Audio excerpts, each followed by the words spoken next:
Hi everyone and welcome to And So On. Hola todos y bienvenidos a mi canal And So On. Wait, why am I speaking in Spanish? Well, today I am working on a collaboration with the lovely Barbara from BBlue DIY. And I hope that you guys will go over and check out Barbara's channel. I'm gonna let you guys know what we're doing in just a second, but let me say hello to any of Barbara's viewers who have come over from BBlue DIY.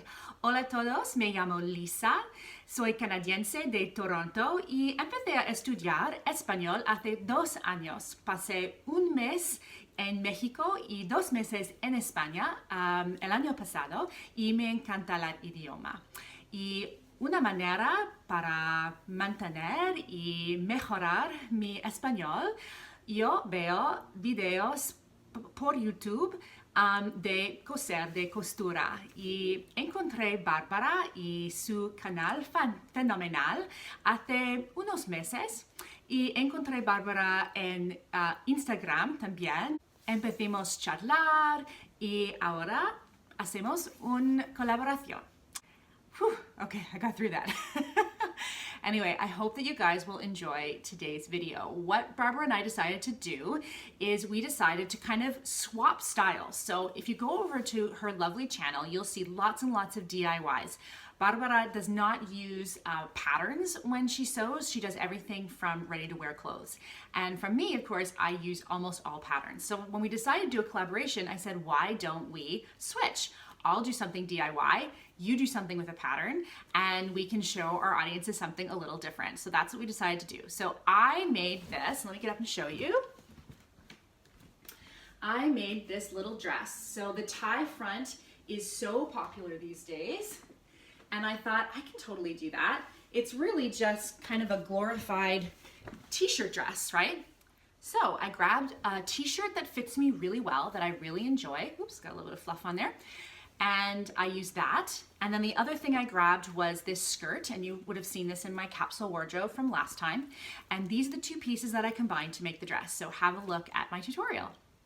So the first thing with knits is you really want to make sure that they are very smooth as you are folding them. You want to take extra time to really smooth them out, because compared to using wovens, I often find knits a bit trickier, and you can see here I'm having to still spend a little more time smoothing them out. And then I'll take my t-shirt that is inside out and I put the folded edge against the folded edge of the fabric. And I've again folded it really flat, and I've made sure that that serged edge of the two side seams are flat together. And I like doing it inside out because the serged seams sit nice and flat against each other and give me a nice clean line. Up around the top, you want to make sure that the edge of the shoulder seams are flat, and really get into that corner and make sure that everything is flat so that you're getting a nice clean pattern piece. And usually it's just a lot of kind of folding and moving things around so that everything is flat and as perfect as possible. Now I'm taking the skirt and I'm folding that in half, and I checked before how much I wanted to overlap the skirt with the top in order to kind of get a dress feel, and you might want to do that if you're not sure what to do. And then I'm going to cut around these two items together to make a dress. I like to cut with about a 1/2 inch seam allowance, but if anything, err on the side of larger, not smaller, because you can always take fabric away, you cannot add it. So even the finished product of this, I might have given myself even a little bit more. It's great and I really like it, but I might have given myself even another 1/4 inch just for comfort's sake. So really carefully go down the side. You can chalk this or mark it out with pen first, an erasable pen first. If that makes you more comfortable, I'm okay just kind of going around it. Make sure to unpin things before you pull them out. And there's your front. Now for the back pattern piece, you're going to notice that as I laid down my front pattern piece that I just cut, I'm basically going to use the same outline. I lay it down with about a 1/2 inch to 1 inch at the fold. So I'm laying it in just a tad, and I do that because the back of me has my behind, and I want to make a little more room for my behind. So I give myself an extra inch, and I think that that was really, really smart to do and made all the difference. And I also, near the bottom of the skirt, give myself just a little more room and let the skirt flare out a tiny, tiny bit. You'll see later I'm going to adjust for the front neckline. Right now I'm just making these the same because by doing that, it just simplifies the cutting process. So now I will have two pieces that are almost exactly alike. The back will be slightly deeper than the front. And now I'm going to adjust the neckline. So you can see I want my front neckline to be a little lower than the back. And so I start an inch and then I slowly grade it up so that it ends at the same point. And there you go. So now I've got a slightly lower neckline. To cut the sleeves, I now double up another piece of the fabric, and I take just the sleeve portion and I put the outside of the sleeve portion. So if it's folded flat, it's the top part of the sleeve running down the outside of your arm. And then I figured out how long I wanted my sleeve to be, and I just folded that sleeve up. And again, it's just about pinning and making sure that everything is really flat so you can see exactly where those curves and angles go. And then I take my scissors or my rotary cutter, and I really carefully cut around with that 1/2 inch seam allowance. Once the first part is cut, I then fold the rest of the sweater in so I can see the curve that meets the body of the dress and make sure that that seam, and again, being inside out, you can really make sure that that serged edge is flat, which I find a lot easier than trying to do it when it's right side in.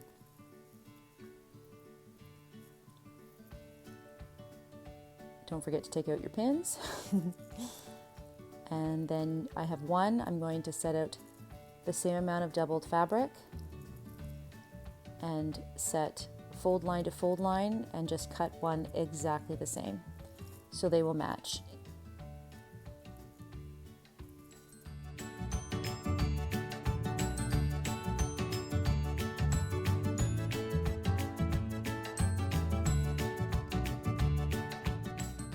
And there are your sleeves.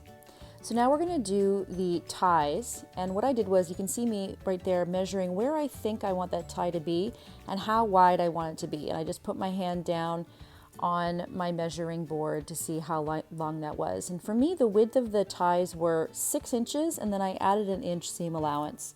So I did 2 7-inch strips of fabric, and they are the whole width of the fabric. So right now that's being cut 7 inches doubled up. And if you think of sleeves, they're doubled, and you're kind of mimicking the idea of wrapping sleeves around your waist. And now I'm just kind of tapering them, again, to kind of look a little more like sleeves.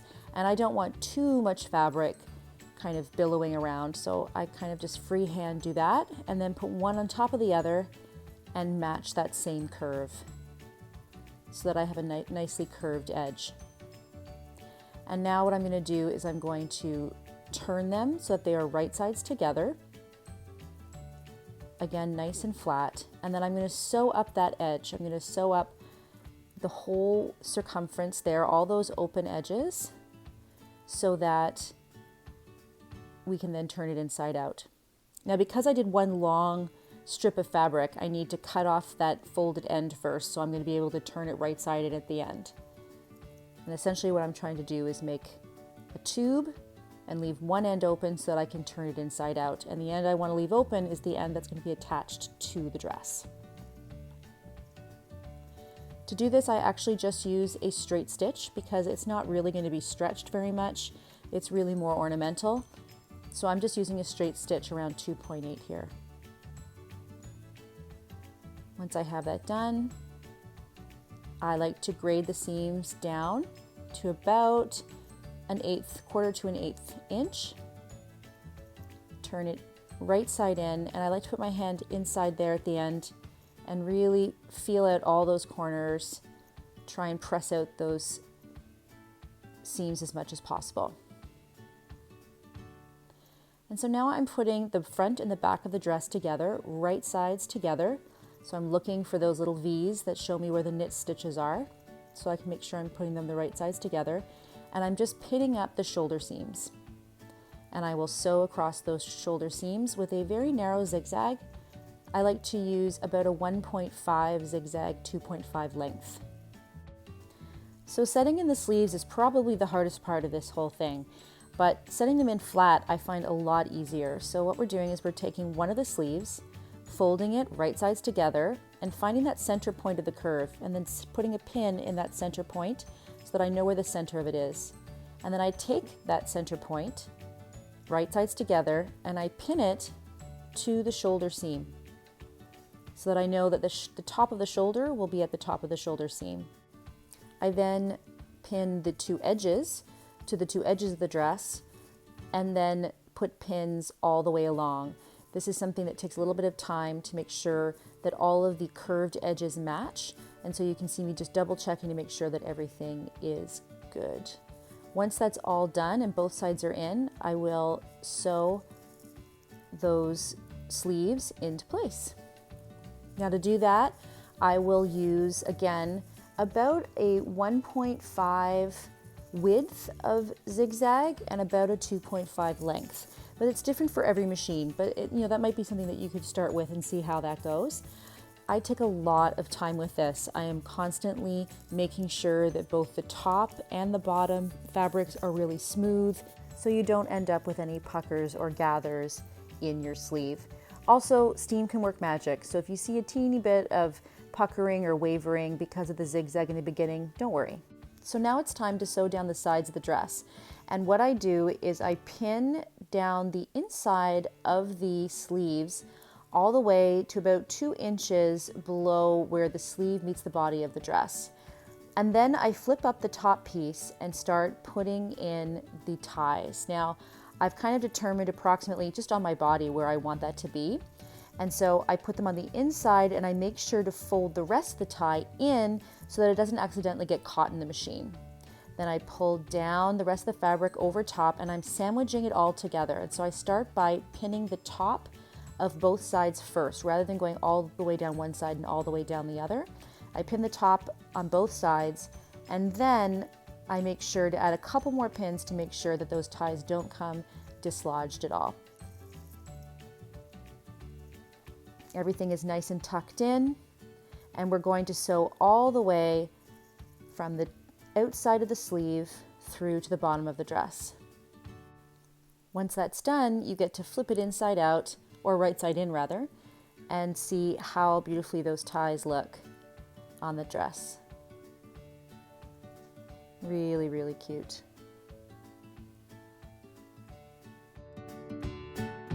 So here is my neckband, and what I did was I took the measurement around the circumference of my neckline and I subtracted 15 to 20%. I subtracted 15%. It depends on how stretchy your fabric is, and hopefully if you have experience putting in necklines, you know. So, 15 for something that's really stretchy, maybe even 20, up to 20%. And then I folded it in half lengthwise, and then I just sewed up the edge, and now it's a circle, and now I'm going to insert that neckband. Here we go. Okay, so what I've done is I'm dividing the neckline into 4. 1, 2, so you've got 1, 2, 3, 4. I'm going to put a pin here, and I'm going to put a pin here, and then I'm going to do the same thing on my neckband. I'm going to divide it in 4, and I'm going to put a pin at each quarter so that I can match those up.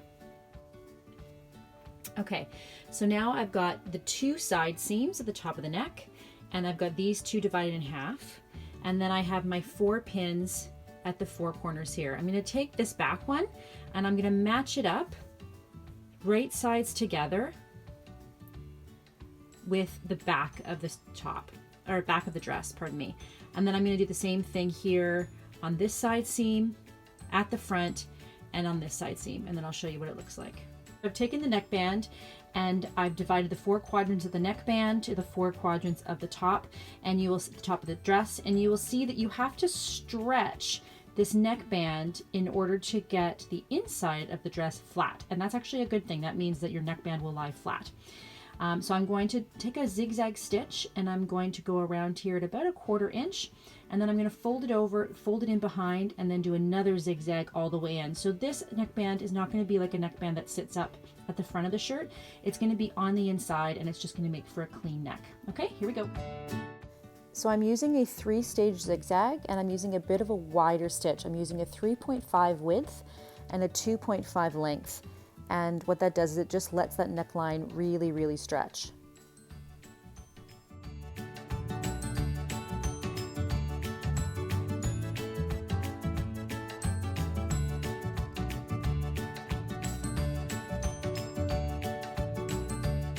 So that's it. What did you think? It's super cute, right? I really love the shape of it. The neckline is really high, but I actually like a small crew neck. But easily, all you do is you just cut it down another inch if you wanted something lower. You could make a scoop neckline. You could do whatever you like. So it's so functional. And this is also how I copied my t-shirts that I used in my capsule wardrobe as well. Same thing, just turned it inside out and was really, really precise with copying that pattern. That's all for today. If you like this video, if you like the idea of me doing more tutorials, give me a thumbs up. I had to kind of figure out some equipment issues to figure out if you guys could actually see it. I would love some feedback if this is something that you'd like to see me do in the future, but I wanted to give it a try. It was great to get out of my comfort zone. Barbara said the same, and I hope that she and I will do some collaborations together again in the future. If you're new to the channel, please do subscribe. I do videos once a week, twice a week, depending on what's going on in life. And if you are one of my subscribers, I would love it if you would head over to Barbara's channel and check it out. I know you guys are gonna love it. All right, have a great week. I will see you soon. Bye-bye.